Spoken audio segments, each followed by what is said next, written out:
بسم اللہ الرحمن الرحیم۔ بات کرنے کا ہنسی طور طریقہ سیکھا، بات کرنے کا ہنسی طور طریقہ سیکھا، میں نے اردو کے بہانے سے سلیقہ سیکھا۔ پیارے طلباء، آج کا ہمارا 9واں لیکچر ہے۔ صنعتیں ہم پڑھ رہے ہیں، علم بدیع کی صنائع لفظی کی آج ہم تیسری قسم پڑھ رہے ہیں، اور وہ تیسری قسم ہمارے پاس جو ہے وہ صنعت سیاقت الاعداد ہے۔ لفظ اعداد سے ہمارے ذہن میں عدد یا ہندسے آ جاتے ہیں، اور عدد یا ہندسوں کو انگلش میں ڈیجٹ کہا جاتا ہے۔ تعریف دیکھیں کہ کلام میں اعداد کا یعنی ڈیجٹس کا ذکر کرنا خواہ ترتیب سے ہوں یا بغیر ترتیب کے۔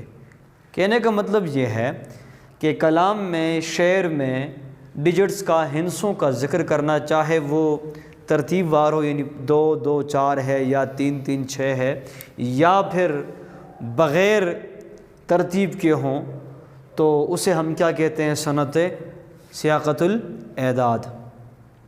شعری مثالیں دیکھیں کہ سیماب اکبر آبادی کا شعر ہے کہ عمر دراز مانگ کے لائی تھی 4 دن، 2 آرزو میں کٹ گئے 2 انتظار میں۔ اس بات کو ذہن نشین کریں کہ خیبر پختونخوا کا جو بورڈ ہے، جو سلیبس ہے، نصاب ہے، اس میں یہ جو شعر ہے یہ بادر شاہ ظفر سے منسوب کیا گیا ہے۔ ہم اس بحث میں نہیں پڑھتے ہیں کہ یہ شعر کن کا ہے کن کا نہیں ہے، لیکن جب ہم ان کا دیوان اٹھاتے ہیں سیماب اکبر آبادی کا، تو ان میں یہ شعر کچھ اس حالت میں ہوتا ہے۔ بادر شاہ ظفر کی جو غزل ہے اس میں صرف ایک ہی لفظ کا فرق ہے، یعنی لائے تھے اور لائی تھی میں، وہاں لائے تھے اور یہاں پر لائی تھی ہے۔ یعنی تو ہم اس بحث میں نہیں پڑھتے کہ کن کا شعر ہے۔ ہمارا کام صنعت سیاقت الاعداد کے حوالے سے ہے، ہم ان پر بات کرتے ہیں کہ عمر دراز مانگ کے لائے تھے 4 دن، عمر دراز مانگ کے لائے تھے 4 دن، 2 آرزو میں کٹ گئے 2 انتظار میں۔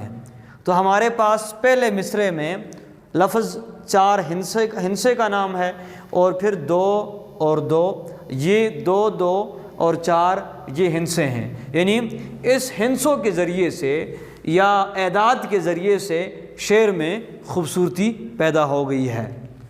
دوسرا شعر دیکھیں کہ یہ میرا شعر ہے کہ دل کے خانے تو بنے 4 عدد ہیں صادق، دل کے خانے تو بنے 4 عدد ہیں صادق، تم تو محبوب فقط 1 عدد چاہتے ہو۔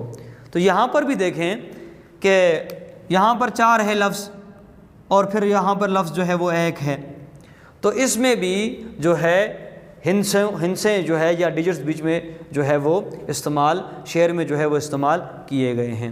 تیسرے شعر کی طرف جاتے ہیں۔ تو یہاں پر دیکھیں کہ میرے محبوب نے وعدہ کیا ہے 5ویں دن کا، کسی سے یہ سنا ہوگا یہ دنیا 4 دن کی ہے۔ تو یہاں پر دیکھیں کہ پہلے مصرعے میں 5 آئے اور دوسرے مصرعے میں لفظ 4 استعمال ہوا ہے۔ اگلی جو اب صنعت تجنیس ہمارے پاس یہ صنائع لفظی کی چوتھی قسم ہے۔ یعنی ہم نے ترتیب وار مختلف 3 ہم نے پہلے پڑھی ہوئی ہیں، صنعت تکرار، صنعت تضمین، صنعت سیاقت الاعداد اور صنعت تجنیس کی طرف ہم رواں دواں ہیں۔ تجنیس کے جو لغوی معنی جو ڈکشنری میں جو مطلب ہے وہ ہے ہم جنس ہونا، یعنی ایک جیسا ہونا۔ شعر میں ایسے الفاظ کا لانا جو املا اور تلفظ میں ایک دوسرے سے مشابہہ یا قریب مشابہ ہو، یعنی ایک دوسرے کی طرح لگتے ہو۔ ہم اکثر کہتے ہیں کہ آپ کی مشابہت فلاں شخص سے ہے، یعنی آپ ان کی طرح دکھائی دیتے ہیں۔ یعنی شعر میں ایسے الفاظ لانا جو املا اور تلفظ میں ایک جیسے دکھائی دیں، یا پھر جو ہے قریب دکھائی دی، ایک جیسے ہوں یا پھر ایک جیسے ہوں ہو بہو، یا پھر تھوڑا سا فرق ہو، اور لیکن معنی میں مختلف ہونے چاہیے ہیں۔ تو مثلا یہاں پر دیکھو سر، سر، یہاں پر ہمارے پاس ایک لفظ سر ہے، تو سر کا مراد ہمارے پاس جو ہے حصہ جو ہے جسم کا حصہ سر ہوتا ہے، یا ہم کسی کو رسپیکٹ کے طور پر ہم کسی کو کہتے ہیں تو وہ بھی سر ہے، اور یہاں پر لفظ سر ہے، سر کہتے ہیں اردو میں راز کو، سر کے معنی راز ہیں، اور یا پھر ہم لفظ سر پڑھتے ہیں، سر کہتے ہیں نشے کو، ٹھیک ہے، یا پھر ہمارے پاس ایک اور لفظ ہے، دیکھو دکھنے میں دونوں سب سیم ہے لیکن تلفظ کا تھوڑا بہت زبر زیر کا فرق ہے۔ یہاں پر ہمارے پاس ایک لفظ در ہے اور یہاں پر در ہے، اعراب کا پہلے میں زبر ہے اور دوسرے میں دال پہ پیش ہے۔ یہاں پر ہمارے پاس ملک ہے، ملک ہے، ملک ہے اور ملک ہے۔ تو یہاں پر دیکھیں ملک کا بمانی جو ہے وطن، ٹھیک ہے، اور ملک کا معنی کوئی قوم ہے، ملک فلانا ہے، ملک جو بھی ہے، اور یہاں پر ملک کے معنی جائیداد ہے، اور ملک کا مطلب ہے فرشتے۔ یہ چار چیزیں ہم نے یہاں پر دیکھو لفظوں کے ذریعے سے ہم آپ کو ایسے سمجھاتے ہیں۔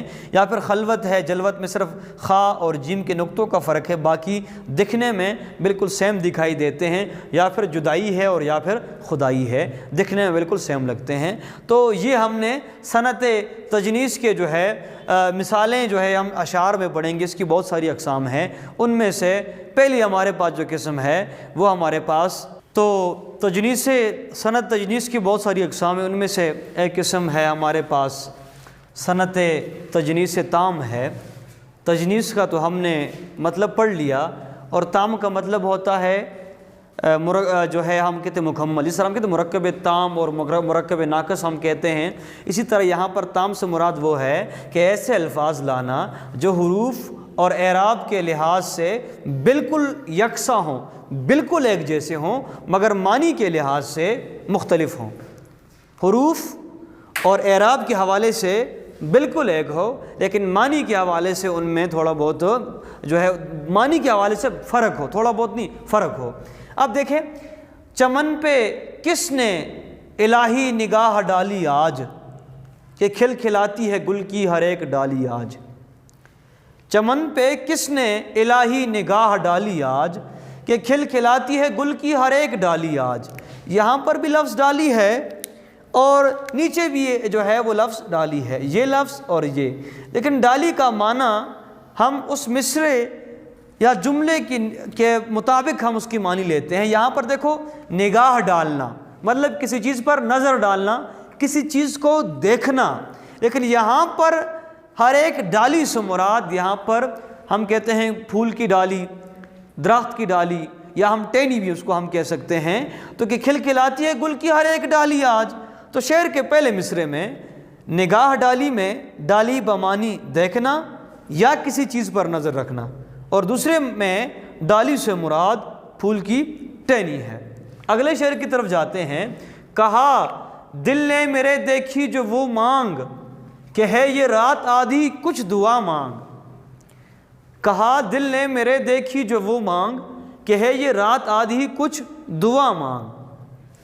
شعر کے پہلے مصرے میں لفظ مانگ سے مراد بالوں کی مانگ ہے، یعنی جو عورتیں جو ہے وہ بالوں میں مانگ جو ہے وہ نکالتی ہیں، تو آپ دیکھتے ہیں کہ دونوں طرف جو ہے وہ جو ہے مانگ سر کے جو آدھے سے درمیان سے مانگ نکالتے ہیں، یا کہتے ہیں کہ بھئی تو یہاں پر دیکھو تو مطلب آدھی کہ ہے یہ رات آدھی کچھ دعا مانگ، جس طرح رات آدھی ہوتی ہے بالکل اندھیرا ہوتا ہے، ٹھیک ہے، اسی طرح کہتے ہیں کہ سر کے دونوں جانب بال کالے ہوتے ہیں، اندھیرا ہوتا ہے، بالکل کالے ہوتے ہیں، سیاہ ہوتے ہیں، تو انہوں نے اسے رات سے تشبیہ دی ہے کہ ہے یہ رات آدھی کچھ دعا مانگ۔ شعر کے پہلے مصرے میں لفظ مانگ سے مراد بالوں کی مانگ ہے جو عورتیں اکثر نکالتی ہیں اور مرد بھی نکال لیتے ہیں، اور دوسرے مصرے میں مانگ سے مراد دعا مانگنا یا مراد جو ہے وہ مانگنا ہے۔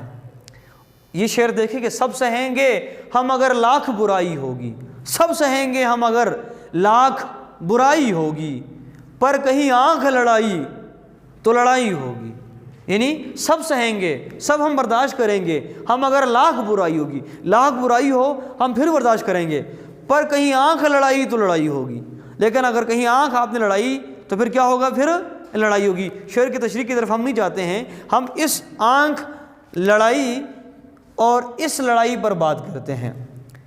تو دیکھو آنکھ لڑانا، کسی سے نظریں چار کرنا، کسی کو دیکھنا، کسی کا دیدار کرنا، اور لڑائی سے مراد یہاں پر جھگڑا، وغیرہ ہم لیتے ہیں۔ شعر کے دوسرے مصرے میں 2 بار لڑائی کا لفظ استعمال ہوا ہے، گویا آنکھ لڑائی کا مطلب آنکھیں چار کرنا، دیدار کرنا، اور دوسرے لفظ لڑائی کا مطلب جھگڑا ہے۔ تو اسی کے ساتھ ہمارا آج کا لیکچر ختم ہوا چاہتا ہے، انشاءاللہ تعالی کل ملتے ہیں۔ اللہ حافظ۔